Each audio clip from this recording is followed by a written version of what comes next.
اور جان رکھو کہ جو مال غنیمت تم کفار سے حاصل کرو اس میں سے 5واں حصہ اللہ کا اور اس کے رسول کا اور اہل قرابت اور یتیموں کا اور محتاجوں کا اور مسافروں کا ہے،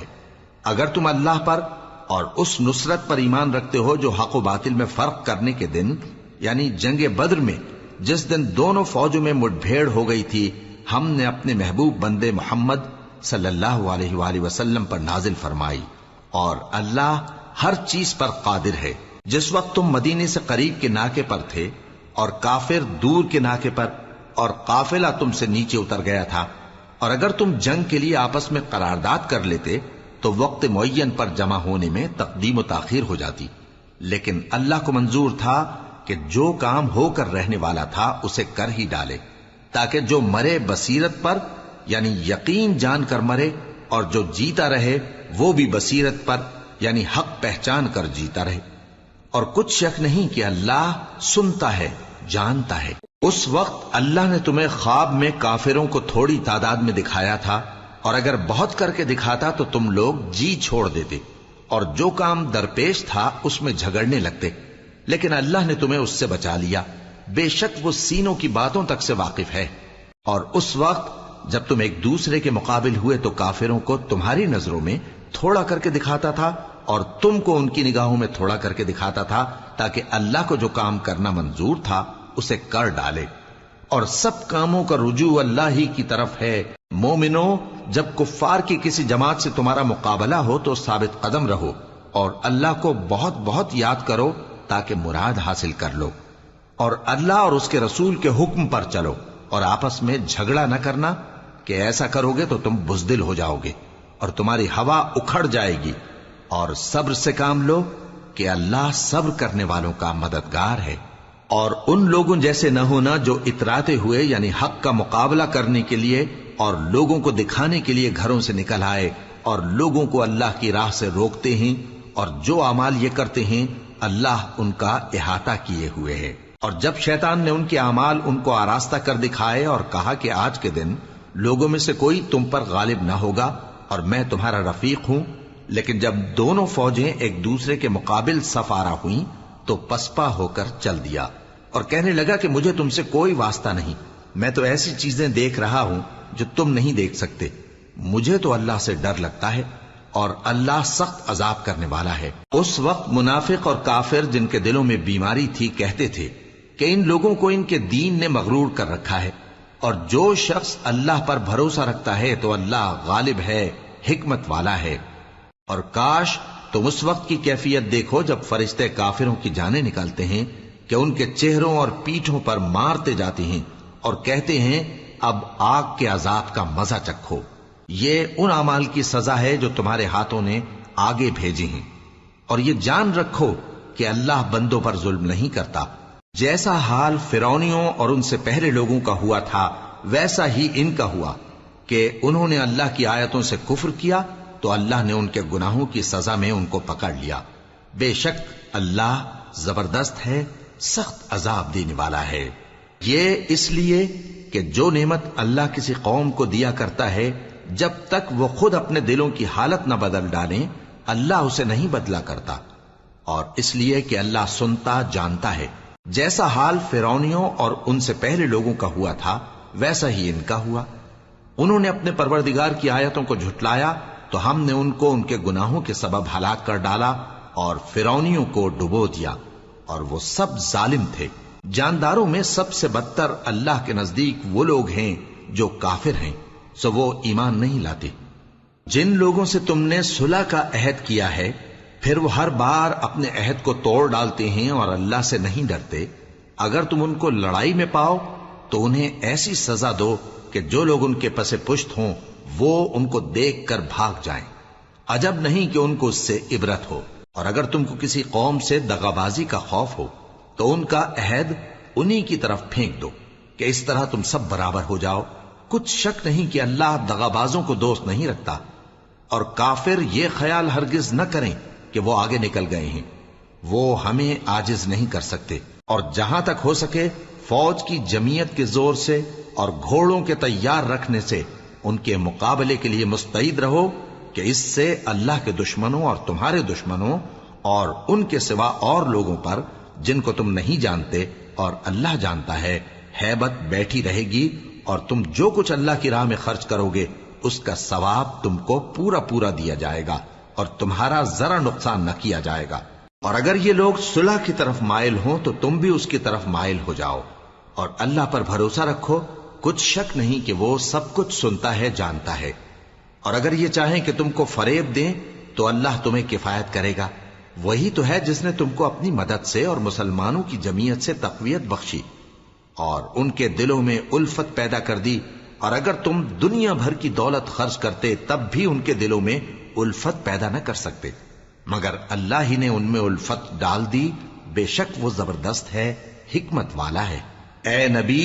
اللہ تم کو اور مومنوں کو جو تمہارے پیرو ہیں کافی ہے۔ اے نبی، مسلمانوں کو جہاد کی ترغیب دو۔ اگر تم میں 20 آدمی ثابت قدم رہنے والے ہوں گے تو 200 کافروں پر غالب رہیں گے،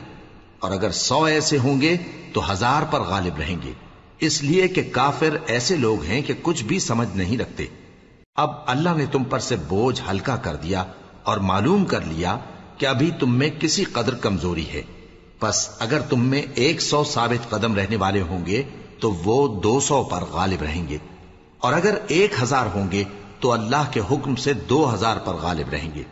اور اللہ ثابت قدم رہنے والوں کا مددگار ہے۔ پیغمبر کو شایع نہیں کہ اس کے قبضے میں قیدی رہیں جب تک کافروں کو قتل کر کے زمین میں کثرت سے خون نہ بہا دے۔ تم لوگ دنیا کے مال کے طالب ہو اور اللہ آخرت کی بھلائی چاہتا ہے، اور اللہ غالب ہے، حکمت والا ہے۔ اگر اللہ کا حکم پہلے نہ ہو چکا ہوتا تو جو فدیہ تم نے لیا ہے اس کے بدلے تم پر بڑا عذاب نازل ہوتا۔ اب جو مال غنیمت تمہیں ملا ہے اسے کھاؤ کہ وہ تمہارے لیے حلال طیب ہے، اور اللہ سے ڈرتے رہو، بے شک اللہ بخشنے والا ہے، مہربان ہے۔ اے پیغمبر، جو قیدی تمہارے قبضے میں یعنی گرفتار ہیں ان سے کہہ دو کہ اگر اللہ تمہارے دلوں میں نیکی معلوم کرے گا تو جو مال تم سے چھن گیا ہے اس سے بہتر تمہیں عنایت فرمائے گا اور تمہارے گناہ بھی معاف کر دے گا،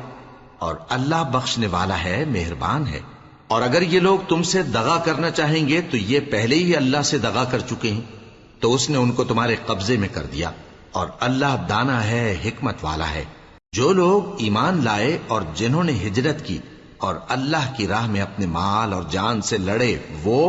اور جنہوں نے ہجرت کرنے والوں کو جگہ دی اور ان کی مدد کی، وہ آپس میں ایک دوسرے کے رفیق ہیں۔ اور جو لوگ ایمان تو لے آئے لیکن ہجرت نہیں کی، تو جب تک وہ ہجرت نہ کریں تم کو ان کی رفاقت سے کچھ سروکار نہیں، اور اگر وہ تم سے دین کے معاملات میں مدد طلب کریں تو تم کو مدد کرنی لازم ہے،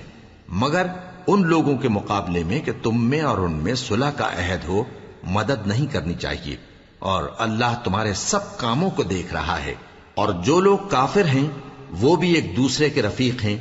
تو مومنو، اگر تم یہ کام نہ کرو گے تو ملک میں فتنہ برپا ہو جائے گا اور بڑا فساد مچے گا۔ اور جو لوگ ایمان لائے اور وطن سے ہجرت کر گئے اور اللہ کی راہ میں جہاد کرتے رہے، اور جنہوں نے ہجرت کرنے والوں کو جگہ دی اور ان کی مدد کی، یہی لوگ سچے مسلمان ہیں۔ ان کے لیے اللہ کے ہاں بخشش اور عزت کی روزی ہے۔ اور جو لوگ بعد میں ایمان لائے اور وطن سے ہجرت کر گئے اور تمہارے ساتھ ہو کر جہاد کرتے رہے، وہ بھی تمہیں میں سے ہیں۔ اور رشتہ دار اللہ کے حکم کی روح سے ایک دوسرے کے زیادہ حقدار ہیں، کچھ شک نہیں کہ اللہ ہر چیز سے واقف ہے۔ اے اہل اسلام، اب اللہ اور اس کے رسول کی طرف سے ان مشرکوں سے جن سے تم نے عہد کر رکھا تھا بیزاری اور جنگ کی تیاری ہے۔ سو مشرکو، تم زمین میں 4 مہینے چل پھر لو اور جان رکھو کہ تم اللہ کو عاجز نہ کر سکو گے، اور یہ بھی کہ اللہ کافروں کو رسوا کرنے والا ہے۔ اور حج اکبر کے دن اللہ اور اس کے رسول کی طرف سے لوگوں کو آگاہ کیا جاتا ہے کہ اللہ مشرکوں سے بیزار ہے اور اس کا رسول بھی۔ اب اگر تم توبہ کر لو تو تمہارے حق میں بہتر ہے، اور اگر نہ مانو تو جان رکھو کہ تم اللہ کو ہرا نہیں سکو گے۔ اور اے پیغمبر، کافروں کو دکھ دینے والے عذاب کی خبر سنا دو۔ البتہ جن مشرکوں کے ساتھ تم نے عہد کیا ہو اور انہوں نے تمہارا کسی طرح کا قصور نہ کیا ہو اور نہ تمہارے مقابلے میں کسی کی مدد کی ہو، تو جس مدت تک ان کے ساتھ عہد کیا ہو اسے پورا کرو،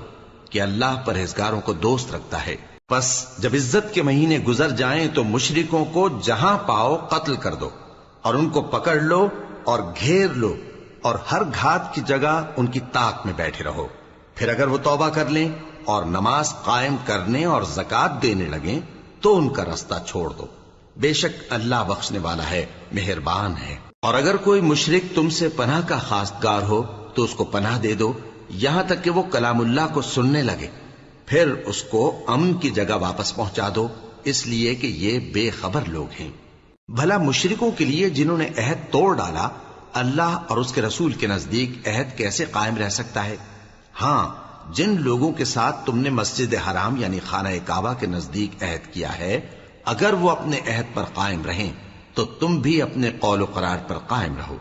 بے شک اللہ پرہیزگاروں کو دوست رکھتا ہے. بھلا ان سے عہد کیوں کر پورا کیا جائے جب ان کا یہ حال ہے کہ اگر تم پر غلبہ پا لیں تو نہ قرابت کا لحاظ کریں نہ عہد کا. یہ منہ سے تو تمہیں خوش کر دیتی ہیں لیکن ان کے دل ان باتوں کو قبول نہیں کرتے اور ان میں اکثر نافرمان ہیں. یہ اللہ کی آیتوں کے عوض تھوڑا سا فائدہ حاصل کرتے اور لوگوں کو اللہ کے رستے سے روکتے ہیں. کچھ شک نہیں کہ جو کام یہ کرتے ہیں برے ہیں. یہ لوگ کسی مومن کے حق میں نہ تو رشتہ داری کا پاس کرتے ہیں نہ عہد کا، اور یہ حد سے تجاوز کرنے والے ہیں. اب اگر یہ توبہ کر لیں اور نماز پڑھنے اور زکات دینے لگیں تو دین میں تمہارے بھائی ہیں. اور سمجھنے والے لوگوں کے لیے ہم اپنی آیتیں کھول کھول کر بیان کرتے ہیں. اور اگر عہد کرنے کے بعد اپنی قسموں کو توڑ ڈالیں اور تمہارے دین میں تانا زنی کرنے لگے تو ان کفر کے پیشواؤں سے جنگ کرو. ان کی قسموں کا کچھ اعتبار نہیں ہے.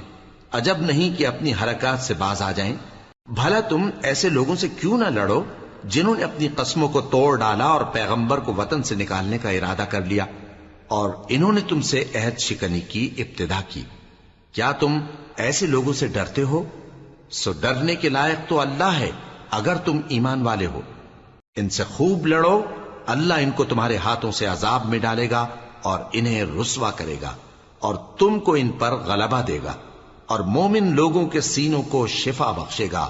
اور ان کے دلوں سے غصہ دور کرے گا اور اللہ جس پر چاہے گا توجہ فرمائے گا اور اللہ سب کچھ جانتا ہے، حکمت والا ہے. کیا تم لوگ یہ خیال کرتے ہو کہ بے آزمائش چھوڑ دیے جاؤ گے؟ اور ابھی تو اللہ نے تم میں سے ایسے لوگوں کو پرکھا ہی نہیں جنہوں نے جہاد کیا اور اللہ اور اس کے رسول اور مومنوں کے سوا کسی کو دلی دوست نہیں بنایا، اور اللہ تمہارے سب کاموں سے واقف ہے. مشرکوں کا کام نہیں کہ اللہ کی مسجدوں کو آباد کریں جبکہ وہ اپنے آپ پر کفر کی گواہی دے رہی ہوں. ان لوگوں کے سب اعمال بیکار ہیں اور وہ ہمیشہ دوزخ میں رہیں گے. اللہ کی مسجدوں کو تو وہ لوگ آباد کرتے ہیں جو اللہ پر اور روز قیامت پر ایمان لاتے اور نماز پڑھتے اور زکات دیتی ہیں اور اللہ کے سوا کسی سے نہیں ڈرتے. یہی لوگ امید ہے کہ ہدایت یافتہ لوگوں میں سے ہوں. کیا تم نے حاجیوں کو پانی پلانا اور مسجد حرام یعنی خانہ کعبہ کو آباد کرنا اس شخص کے اعمال جیسا خیال کیا ہے جو اللہ اور روز آخر پر ایمان رکھتا ہے اور اللہ کی راہ میں جہاد کرتا ہے؟ یہ لوگ اللہ کے نزدیک برابر نہیں ہیں اور اللہ ظالم لوگوں کو ہدایت نہیں دیا کرتا. جو لوگ ایمان لائے اور وطن چھوڑ گئے اور اللہ کی راہ میں مال اور جان سے جہاد کرتے رہے، اللہ کے ہاں ان کے درجات بہت بڑے ہیں اور وہی مراد کو پہنچنے والے ہیں. ان کا پروردگار ان کو اپنی رحمت کی اور خوشنودی کی اور بہشتوں کی خوشخبری دیتا ہے جن میں ان کے لیے ابدی نعمت ہے اور وہ ان میں ہمیشہ ہمیشہ رہیں گے. کچھ شک نہیں کہ اللہ کے ہاں بڑا صلہ تیار ہے. اے اہل ایمان، اگر تمہارے ماں باپ اور بہن بھائی ایمان کے مقابل کفر کو پسند کریں تو ان سے دوستی نہ رکھو، اور جو ان سے دوستی رکھیں گے وہ ظالم ہیں. کہہ دو کہ اگر تمہارے باپ اور بیٹے اور بھائی اور بیویاں اور خاندان والے اور مال جو تم کماتے ہو اور تجارت جس میں مندی سے ڈرتے ہو اور مکانات جن کو پسند کرتے ہو اللہ اور اس کے رسول سے اور اللہ کی راہ میں جہاد کرنے سے تمہیں زیادہ عزیز ہوں تو ٹھہرے رہو یہاں تک کہ اللہ اپنا حکم یعنی عذاب بھیجے. اور اللہ نافرمان لوگوں کو ہدایت نہیں دیا کرتا. اللہ نے بہت سے موقعوں پر تم کو مدد دی ہے، اور جنگ حنین کے دن جب کہ تم کو اپنی جماعت کی کثرت پر غرہ تھا تو وہ تمہارے کچھ بھی کام نہ آئی، اور زمین باوجود اپنی فراخی کے تم پر تنگ ہو گئی، پھر تم پیٹ پھیر گئے. پھر اللہ نے اپنے پیغمبر پر اور مومنوں پر اپنی طرف سے تسکین نازل فرمائی اور تمہاری مدد کو فرشتوں کے لشکر جو تمہیں نظر نہیں آتے تھے آسمان سے اتارے اور کافروں کو عذاب دیا، اور کفر کرنے والوں کی یہی سزا ہے۔ پھر اللہ اس کے بعد جس پر چاہے مہربانی سے توجہ فرمائے، اور اللہ بخشنے والا ہے، مہربان ہے۔ مومنوں، مشرک تو پلید ہیں، تو اس برس کے بعد وہ مسجد حرام یعنی خانہ کعبہ کے پاس نہ جانے پائیں، اور اگر تم کو مفلسی کا خوف ہو تو اللہ چاہے گا تو تم کو اپنے فضل سے غنی کر دے گا۔ بے شک اللہ سب کچھ جانتا ہے، حکمت والا ہے۔ جو لوگ اہل کتاب میں سے اللہ پر ایمان نہیں لاتے اور نہ روز آخر پر یقین رکھتے ہیں اور نہ ان چیزوں کو حرام سمجھتے ہیں جو اللہ اور اس کے رسول نے حرام کی ہیں، اور نہ دین حق کو قبول کرتے ہیں، ان سے جنگ کرو یہاں تک کہ ذلیل ہو کر اپنے ہاتھ سے جزیہ دینے لگیں۔ اور یہود کہتے ہیں کہ عزیر اللہ کے بیٹے ہیں، اور عیسائی کہتے ہیں کہ مسیح اللہ کے بیٹے ہیں۔ یہ ان کے منہ کی باتیں ہیں، پہلے کافر بھی اسی طرح کی باتیں کہا کرتے تھے، یہ بھی انہی کی ریس کرنے لگے ہیں۔ اللہ ان کو ہلاک کرے، یہ کہاں بہکے پھرتے ہیں۔ انہوں نے اپنے علماء اور مشائخ اور مسیح ابن مریم کو اللہ کے سوا معبود بنا لیا، حالانکہ ان کو یہ حکم دیا گیا تھا کہ معبود واحد کے سوا کسی کی عبادت نہ کریں، اس کے سوا کوئی معبود نہیں، اور وہ ان لوگوں کے شریک مقرر کرنے سے پاک ہے۔ یہ چاہتے ہیں کہ اللہ کے نور کو اپنے منہ سے پھونک مار کر بجھا دیں، اور اللہ اپنے نور کو پورا کیے بغیر رہنے کا نہیں، اگرچہ کافروں کو برا ہی لگے۔ وہی تو ہے جس نے اپنے پیغمبر کو ہدایت اور دین حق دے کر بھیجا تاکہ اس دین کو دنیا کے تمام دینوں پر غالب کرے، اگرچہ کافر ناخوش ہی ہوں۔ مومنوں، اہل کتاب کے بہت سے عالم اور مشائخ لوگوں کا مال ناحق کھاتے اور ان کو اللہ کی راہ سے روکتے ہیں، اور جو لوگ سونا اور چاندی جمع کرتے ہیں اور اس کو اللہ کے راستے میں خرچ نہیں کرتے، ان کو اس دن کے عذاب علیم کی خبر سنا دو، جس دن وہ مال دوزخ کی آگ میں خوب گرم کیا جائے گا، پھر اس سے ان بخیلوں کی پیشانیاں اور پہلو اور پیٹھیں داغی جائیں گی، اور کہا جائے گا کہ یہ وہی ہے جو تم نے اپنے لیے جمع کیا تھا، سو جو تم جمع کرتے تھے اب اس کا مزہ چکھو۔ اللہ کے نزدیک مہینے گنتی میں 12 ہیں، اس روز سے کہ اس نے آسمان اور زمین کو پیدا کیا۔ اللہ کی کتاب میں سال کے 12 مہینے لکھے ہوئے ہیں، ان میں سے 4 مہینے ادب کے ہیں، یہی دین کا سیدھا رستہ ہے۔ تو ان مہینوں میں قتال ناحق سے اپنے آپ پر ظلم نہ کرنا، اور تم سب کے سب مشرکوں سے لڑو جیسے وہ سب کے سب تم سے لڑتے ہیں، اور جان رکھو کہ اللہ پرہیزگاروں کے ساتھ ہے۔ ادب کے کسی مہینے کو ہٹا کر آگے پیچھے کر دینا کفر میں بڑھ جانا ہے، اس سے کافر گمراہی میں پڑے رہتے ہیں۔ ایک سال تو اس کو حلال سمجھ لیتے ہیں اور دوسرے سال حرام، تاکہ ادب کے مہینوں کی جو اللہ نے مقرر کیے ہیں گنتی پوری کر لیں،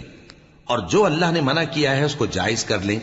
ان کے برے اعمال ان کو بھلے دکھائی دیتے ہیں، اور اللہ کافر لوگوں کو ہدایت نہیں دیا کرتا۔ مومنوں، تمہیں کیا ہوا ہے کہ جب تم سے کہا جاتا ہے کہ اللہ کی راہ میں جہاد کے لیے نکلو تو تم زمین سے چپکے جاتے ہو، یعنی گھروں سے نکلنا نہیں چاہتے؟ کیا تم آخرت کی نعمتوں کو چھوڑ کر دنیا کی زندگی پر خوش ہو بیٹھے ہو؟ سو دنیا کی زندگی کے فائدے تو آخرت کے مقابل بہت ہی کم ہے۔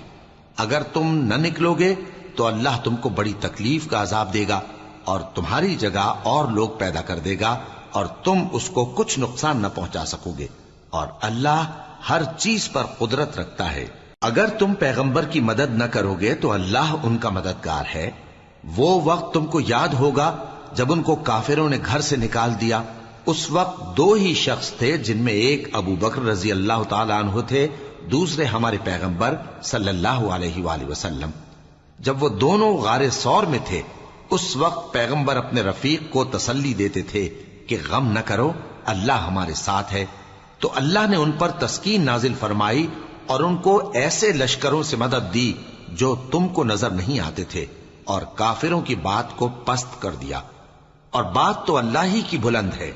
اور اللہ زبردست ہے، حکمت والا ہے۔ تم ہتھیار تھوڑے رکھتے ہو یا بہت، گھروں سے نکل آؤ اور اللہ کے راستے میں مال اور جان سے جہاد کرو، یہی تمہارے حق میں بہتر ہے، بشرطے کہ سمجھو۔ اگر مال غنیمت آسانی سے حاصل ہونے والا اور سفر بھی ہلکا ہوتا تو یہ تمہارے ساتھ شوق سے چل دیتے، لیکن مسافت ان کو دور دراز نظر آئی تو عذر کریں گے اور اللہ کی قسمیں کھائیں گے کہ اگر ہم طاقت رکھتے تو آپ کے ساتھ ضرور نکل پڑتے۔ یہ اس طرح اپنے آپ کو ہلاک کر رہے ہیں، اور اللہ جانتا ہے کہ یہ جھوٹے ہیں۔ اللہ تمہیں معاف کرے، تم نے پیشتر اس کے کہ تم پر وہ لوگ بھی ظاہر ہو جاتے جو سچے ہیں، اور وہ بھی تمہیں معلوم ہو جاتے جو جھوٹے ہیں۔ ان کو اجازت کیوں دی؟ جو لوگ اللہ پر اور روز آخر پر ایمان رکھتے ہیں وہ تو تم سے اجازت نہیں مانگتے کہ پیچھے رہ جائیں، بلکہ چاہتے ہیں کہ اپنے مال اور جان سے جہاد کریں، اور اللہ پرہیزگاروں سے واقف ہے۔ اجازت وہی لوگ مانگتے ہیں جو اللہ پر اور روز آخر پر ایمان نہیں رکھتے اور ان کے دل شک میں پڑے ہوئے ہیں،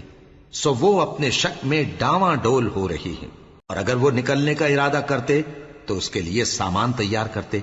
لیکن اللہ نے ان کا اٹھنا اور نکلنا پسند ہی نہ کیا تو ان کو ہلنے جلنے ہی نہ دیا، اور ان سے کہہ دیا گیا کہ جہاں معذور بیٹھے ہیں تم بھی ان کے ساتھ بیٹھے رہو۔ اگر وہ تم میں شامل ہو کر نکل بھی کھڑے ہوتے تو تمہارے درمیان شرارت کرتے اور تم میں فساد ڈلوانے کی غرض سے دوڑے دوڑے پھرتے، اور تم میں ان کے جاسوس بھی ہیں، اور اللہ ظالموں کو خوب جانتا ہے۔ یہ پہلے بھی طالب فساد رہے ہیں اور بہت سی باتوں میں تمہارے لیے الٹ پھیر کرتے رہے ہیں، یہاں تک کہ حق آ پہنچا اور اللہ کا حکم غالب ہوا، اور وہ برا مانتے ہی رہ گئے۔ اور ان میں کوئی ایسا بھی ہے جو کہتا ہے کہ مجھے تو اجازت ہی دیجئے اور آفت میں نہ ڈالیے۔ دیکھو یہ آفت میں پڑ گئے ہیں اور دوزخ سب کافروں کو گھیرے ہوئے ہے۔ اے پیغمبر، اگر تم کو آسائش حاصل ہوتی ہے تو ان کو بری لگتی ہے، اور اگر تم پر کوئی مشکل آ پڑتی ہے تو کہتے ہیں کہ ہم نے اپنا کام پہلے ہی درست کر لیا تھا، اور خوشیاں مناتے لوٹ جاتے ہیں۔ کہہ دو کہ ہم کو کوئی مصیبت نہیں پہنچ سکتی بجز اس کے جو اللہ نے ہمارے لیے لکھ دی ہو، وہی ہمارا کارساز ہے، اور مومنوں کو تو اللہ ہی پر بھروسہ رکھنا چاہیے۔ کہہ دو کہ تم ہمارے حق میں دو بھلائیوں میں سے ایک کے منتظر ہو، اور ہم تمہارے حق میں اس بات کے منتظر ہیں کہ اللہ یا تو اپنے پاس سے تم پر کوئی عذاب نازل کرے یا ہمارے ہاتھوں سے تمہیں عذاب دلوائے، سو تم بھی انتظار کرو، ہم بھی تمہارے ساتھ انتظار کرتے ہیں۔ کہہ دو کہ تم مال خوشی سے خرچ کرو یا ناخوشی سے، تم سے ہرگز قبول نہیں کیا جائے گا، تم نافرمان لوگ ہو، اور ان کے خرچ کیے ہوئے مالوں کے قبول ہونے سے کوئی چیز مانے نہیں ہوتی سوائے اس کے کہ انہوں نے اللہ سے اور اس کے رسول سے کفر کیا، اور نماز کو آتے ہیں تو سست و کاہل ہو کر، اور خرچ کرتے ہیں تو ناخوشی سے۔ بس تم ان کے مال اور اولاد سے تعجب نہ کرنا، اللہ چاہتا ہے کہ ان چیزوں سے دنیا کی زندگی میں ان کو عذاب دے، اور جب ان کی جان نکلے تو اس وقت بھی یہ کافر ہی ہوں، اور اللہ کی قسمیں کھاتے ہیں کہ وہ تمہیں میں سے ہیں، حالانکہ وہ تم میں سے نہیں ہیں۔ اصل یہ ہے کہ وہ ڈرپوک لوگ ہیں۔ اگر ان کو کوئی بچاؤ کی جگہ جیسے قلعہ یا غار یا زمین کے اندر گھسنے کی جگہ مل جائے تو اسی طرف رسیاں توڑاتے ہوئے بھاگ جائیں، اور ان میں بعض ایسے بھی ہیں کہ تقسیم صدقات میں تم پر تانا زنی کرتے ہیں۔ اب اگر ان کو اس میں سے خاطر خواہ مل جائے تو خوش رہیں، اور اگر اس قدر نہ ملے تو جھٹ خفا ہو جائیں۔ اور اگر وہ اس پر خوش رہتے جو اللہ اور اس کے رسول نے ان کو دیا تھا، اور کہتے کہ ہمیں اللہ کافی ہے، اور اللہ اپنے فضل سے اور اس کے پیغمبر اپنی مہربانی سے ہمیں پھر دے دیں گے، اور ہمیں تو اللہ ہی کی رضا مطلوب ہے، تو ان کے حق میں بہتر ہوتا۔ صدقات یعنی زکوٰۃ و خیرات تو مفلسوں اور ناداروں اور کارکنان صدقات کا حق ہے، اور ان لوگوں کا جن کے دل جیتنا منظور ہے، اور غلاموں کے آزاد کرانے میں، اور قرض داروں کے قرض ادا کرنے میں، اور اللہ کی راہ میں، اور مسافروں کی مدد میں بھی یہ مال خرچ کرنا چاہیے۔ یہ مصارف اللہ کی طرف سے مقرر کر دیے گئے ہیں، اور اللہ جاننے والا ہے، حکمت والا ہے۔ اور ان میں بعض ایسے ہیں جو پیغمبر کو ایذا دیتے ہیں اور کہتے ہیں کہ یہ شخص نرا کان ہے۔ ان سے کہہ دو کہ وہ کان ہے تو تمہاری بھلائی کے لیے، وہ اللہ کا اور مومنوں کی بات کا یقین رکھتا ہے، اور جو لوگ تم میں ایمان لائے ہیں ان کے لیے رحمت ہے، اور جو لوگ اللہ کے رسول کو رنج پہنچاتے ہیں ان کے لیے عذاب علیم تیار ہے۔ مومنوں، یہ لوگ تمہارے سامنے اللہ کی قسمیں کھاتے ہیں تاکہ تم کو خوش کر دیں، حالانکہ اگر یہ دل سے مومن ہوتے تو اللہ اور اس کے پیغمبر اس بات کے زیادہ حقدار ہیں کہ یہ انہیں خوش کریں۔ کیا ان لوگوں کو معلوم نہیں کہ جو شخص اللہ اور اس کے رسول سے مقابلہ کرتا ہے تو اس کے لیے جہنم کی آگ تیار ہے جس میں وہ ہمیشہ جلتا رہے گا؟ یہ بڑی رسوائی ہے۔ منافق ڈرتے رہتے ہیں کہ ان کے بارے میں کہیں کوئی ایسی صورت نہ اتر آئے کہ ان کے دل کی باتوں کو ان مسلمانوں پر ظاہر کر دے۔ کہہ دو کہ ہنسی کیے جاؤ، جس بات سے تم ڈرتے ہو اللہ اس کو ضرور ظاہر کر دے گا، اور اگر تم ان سے اس بارے میں دریافت کرو تو کہیں گے کہ ہم تو یوں ہی بات چیت اور دل لگی کرتے تھے۔ کہو کیا تم اللہ اور اس کی آیتوں اور اس کے رسول سے دل لگی کرتے تھے؟ عذر مت پیش کرو، تم ایمان لانے کے بعد کافر ہو چکے ہو۔ اگر ہم تم میں سے ایک جماعت کو معاف کر دیں تو دوسری جماعت کو سزا بھی دیں گے، کیونکہ وہ گناہ کرتے رہے ہیں۔ منافق مرد اور منافق عورتیں ایک دوسرے کے ہم جنس یعنی ایک ہی طرح کے ہیں کہ برا کام کرنے کو کہتے اور نیک کاموں سے منع کرتے اور خرچ کرنے سے ہاتھ بند کیے رہتے ہیں۔ انہوں نے اللہ کو بھلا دیا تو اللہ نے ان کو بھلا دیا، بے شک منافق نافرمان ہیں۔ اللہ نے منافق مردوں اور منافق عورتوں اور کافروں سے آتش جہنم کا وعدہ کیا ہے جس میں وہ ہمیشہ جلتے رہیں گے، وہی ان کو کافی ہے، اور اللہ نے ان پر لعنت کر دی ہے اور ان کے لیے ہمیشہ کا عذاب تیار ہے۔ تم منافق لوگ ان لوگوں کی طرح ہو جو تم سے پہلے ہو چکے ہیں، وہ تم سے زیادہ طاقتور اور مال و اولاد میں کہیں زیادہ تھے تو وہ اپنے حصے سے فائدہ اٹھا چکے، سو جس طرح تم سے پہلے لوگ اپنے حصے سے فائدہ اٹھا چکے ہیں اسی طرح تم نے اپنے حصے سے فائدہ اٹھا لیا، اور جس طرح وہ باطل میں ڈوبے رہے اسی طرح تم باطل میں ڈوبے رہے۔ یہ وہ لوگ ہیں جن کے اعمال دنیا اور آخرت میں ضائع ہو گئے اور یہی نقصان اٹھانے والے ہیں۔ کیا ان کو ان لوگوں کے حالات کی خبر نہیں پہنچی جو ان سے پہلے تھے، یعنی نوح اور عاد اور سمود کی قوم اور ابراہیم کی قوم اور مدین والے اور الٹی ہوئی بستیوں والے؟ ان کے پاس پیغمبر نشانیاں لے کر آئے، اور اللہ تو ایسا نہ تھا کہ ان پر ظلم کرتا، لیکن وہی اپنے آپ پر ظلم کرتے تھے۔ اور مومن مرد اور مومن عورتیں ایک دوسرے کے دوست ہیں کہ اچھے کام کرنے کو کہتے اور بری باتوں سے منع کرتے اور نماز پڑھتے اور زکوٰۃ دیتے اور اللہ اور اس کے پیغمبر کی اطاعت کرتے ہیں۔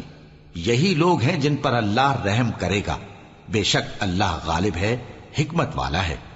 اللہ نے مومن مردوں اور مومن عورتوں سے بہشتوں کا وعدہ کیا ہے جن کے نیچے نہریں بہ رہی ہیں، وہ ان میں ہمیشہ رہیں گے، اور ابدی بہشتوں میں نفیس مکانات کا وعدہ کیا ہے۔ اور اللہ کی رضامندی تو سب سے بڑھ کر نعمت ہے، یہی بڑی کامیابی ہے۔ اے پیغمبر، کافروں اور منافقوں سے جہاد کرو اور ان پر سختی کرو، اور ان کا ٹھکانہ دوزخ ہے اور وہ بری جگہ ہے۔ یہ اللہ کی قسمیں کھاتے ہیں کہ انہوں نے تو کچھ نہیں کہا، حالانکہ انہوں نے کفر کا کلمہ کہا ہے اور یہ اسلام لانے کے بعد کافر ہو گئے ہیں، اور ایسی بات کا قصد کر چکے ہیں جس پر قدرت نہیں پا سکے۔ اور انہوں نے مسلمانوں میں عیب ہی کون سا دیکھا ہے سوائے اس کے کہ اللہ نے اپنے فضل سے اور اس کے پیغمبر نے اپنی مہربانی سے ان کو دولت مند کر دیا ہے۔ سو اگر یہ لوگ توبہ کر لیں تو ان کے حق میں بہتر ہوگا، اور اگر منہ پھیر لیں تو اللہ ان کو دنیا اور آخرت میں دکھ دینے والا عذاب دے گا، اور زمین میں ان کا کوئی دوست اور مددگار نہ ہوگا۔ اور ان میں بعض ایسے ہیں جنہوں نے اللہ سے عہد کیا تھا کہ اگر وہ ہم کو اپنی مہربانی سے مال عطا فرمائے گا تو ہم ضرور خیرات کیا کریں گے اور نیکوکاروں میں ہو جائیں گے، لیکن جب اللہ نے ان کو اپنے فضل سے مال دیا تو اس میں بخل کرنے لگے اور اپنے عہد سے روگردانی کر کے پھر بیٹھے۔ تو اللہ نے اس کا انجام یہ کیا کہ اس روز تک کے لیے جس میں یہ اللہ کے روبرو حاضر ہوں گے ان کے دلوں میں نفاق ڈال دیا، اس لیے کہ انہوں نے اللہ سے جو وعدہ کیا تھا اس کے خلاف کیا، اور اس لیے کہ یہ جھوٹ بولتے تھے۔ کیا ان کو معلوم نہیں کہ اللہ ان کے بھیدوں اور مشوروں تک سے واقف ہے، اور یہ کہ اللہ غیب کی باتیں جاننے والا ہے؟ جو مسلمان دل کھول کر خیرات کرتے ہیں اور جو بیچارے غریب صرف اتنا ہی کما سکتے ہیں جتنی مزدوری کرتے اور تھوڑی سی کمائی میں سے بھی خرچ کرتے ہیں، ان پر جو منافق تان کرتے اور ہنستے ہیں اللہ ان پر ہنستا ہے، اور ان کے لیے تکلیف دینے والا عذاب تیار ہے۔ تم ان کے لیے بخشش مانگو یا نہ مانگو برابر ہے، اگر ان کے لیے 70 دفعہ بھی بخشش مانگو گے تو بھی اللہ ان کو نہیں بخشے گا، یہ اس لیے کہ انہوں نے اللہ اور اس کے رسول سے کفر کیا، اور اللہ نافرمان لوگوں کو ہدایت نہیں دیتا۔ جو لوگ غزوہ تبوک میں پیچھے رہ گئے وہ اللہ کے پیغمبر کی مرضی کے برخلاف بیٹھ رہنے سے خوش ہوئے اور اس بات کو ناپسند کیا کہ اللہ کی راہ میں اپنے مال اور جان سے جہاد کریں، اور دوسروں سے بھی کہنے لگے کہ گرمی میں مت نکلنا، ان سے کہہ دو کہ دوزخ کی آگ اس سے کہیں زیادہ گرم ہے، کاش یہ اس بات کو سمجھتے۔ یہ دنیا میں تھوڑا سا ہنس لیں اور آخرت میں ان کو ان کے اعمال کے بدلے جو یہ کرتے رہے ہیں بہت سا رونا ہوگا۔ پھر اگر اللہ تم کو ان میں سے کسی گروہ کی طرف لے جائے اور وہ تم سے نکلنے کی اجازت طلب کریں تو کہہ دینا کہ تم میرے ساتھ ہرگز نہیں نکلو گے اور نہ میرے ساتھ مددگار ہو کر دشمن سے جنگ کرو گے۔ تم پہلی دفعہ بیٹھ رہنے سے خوش ہوئے تو اب بھی پیچھے رہنے والوں کے ساتھ بیٹھے رہو، اور اے پیغمبر ان میں سے کوئی مر جائے تو کبھی اس کے جنازے پر نماز نہ پڑھنا اور نہ اس کی قبر پر جا کر کھڑے ہونا۔ یہ اللہ اور اس کے رسول کے ساتھ کفر کرتے رہے اور مرے بھی تو نافرمان ہی مرے۔ اور ان کے مال اور اولاد سے تعجب نہ کرنا، ان چیزوں سے اللہ یہ چاہتا ہے کہ ان کو دنیا میں عذاب کرے، اور جب ان کی جان نکلے تو اس وقت بھی یہ کافر ہی ہوں۔ اور جب کوئی صورت نازل ہوتی ہے کہ اللہ پر ایمان لاؤ اور اس کے رسول کے ساتھ ہو کر جہاد کرو، تو جو ان میں دولت مند ہیں وہ تم سے اجازت طلب کرتی ہیں اور کہتے ہیں کہ ہمیں تو رہنے ہی دیجئے کہ ہم بیٹھ رہنے والوں کے ساتھ ہو جائیں۔ یہ اس بات سے خوش ہیں کہ عورتوں کے ساتھ جو پیچھے رہ جاتی ہیں گھروں میں بیٹھ رہیں، ان کے دلوں پر مہر لگا دی گئی ہے سو یہ سمجھتے ہی نہیں۔ لیکن پیغمبر اور جو لوگ ان کے ساتھ ایمان لائے سب اپنے مال اور جان سے لڑے، انہی لوگوں کے لیے بھلائیاں ہیں اور یہی مراد پانے والے ہیں۔ اللہ نے ان کے لیے باغات تیار کر رکھے ہیں جن کے نیچے نہریں بہ رہی ہیں، ہمیشہ ان میں رہیں گے، یہی بڑی کامیابی ہے۔ اور صحرا نشینوں میں سے بھی کچھ لوگ عذر کرتے ہوئے تمہارے پاس آئے کہ ان کو بھی اجازت دی جائے، اور جنہوں نے اللہ اور اس کے رسول سے جھوٹ بولا وہ گھر میں بیٹھ رہے۔ سو جو لوگ ان میں سے کافر ہوئے ہیں ان کو دکھ دینے والا عذاب پہنچے گا، نہ تو ضعیفوں پر کچھ گناہ ہے اور نہ بیماروں پر اور نہ ان پر جن کے پاس خرچ موجود نہیں کہ شریک جہاد ہوں، یعنی جب کہ اللہ اور اس کے رسول سے مخلص ہوں، نیکوکاروں پر کسی طرح کا الزام نہیں ہے، اور اللہ بخشنے والا ہے، مہربان ہے۔ اور نہ ان بے سر و سامان لوگوں پر الزام ہے کہ جو تمہارے پاس آئے کہ ان کو سواری دو، اور تم نے کہا کہ میرے پاس کوئی ایسی چیز نہیں جس پر تم کو سوار کروں، تو وہ لوٹ گئے، اور اس غم سے کہ ان کے پاس خرچ موجود نہ تھا ان کی آنکھوں سے آنسو بہ رہے تھے۔ الزام تو ان لوگوں پر ہے جو دولت مند ہیں اور پھر تم سے اجازت طلب کرتے ہیں، یعنی اس بات سے خوش ہیں کہ عورتوں کے ساتھ جو پیچھے رہ جاتی ہیں گھروں میں بیٹھ رہے ہیں۔ اللہ نے ان کے دلوں پر مہر کر دی ہے، پس وہ سمجھتے ہی نہیں۔